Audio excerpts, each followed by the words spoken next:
تمام زندگی انہوں نے کسی کی پرواہ کیے بغیر ہر وہ بات کہی جس پر ان کا ایمان تھا۔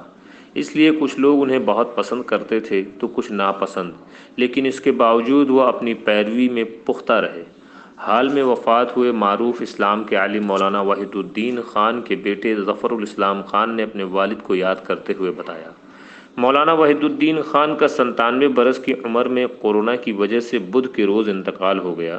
یہ عالم اسلام اور ہندوستان کے عظیم شخصیات تھے جو امن پرستی، ہم آہنگی کے قوی پیروکار تھے۔ بعض اوقات سخت موقف والے مسلمان ان کے نظریات کے خلاف رہتے، خاص کر مسلمانوں کو بابری مسجد کے دعوے کو چھوڑنے والی رائے پر۔ بابری مسجد کے مسمار کے بعد انہوں نے اپنی رائے رکھی اور اس واقعے کو محض مسجد کا مسمار نہیں بلکہ ہندوستانی ثقافت اور تاریخ پر ایک حملہ قرار دیا، اور ہندو مسلمانوں کے مابین صلح اور ہم آہنگی کے لیے 3 نقطے کا حل پیش کیا تھا، جس کا حکومت نے بھی پیروی کیا۔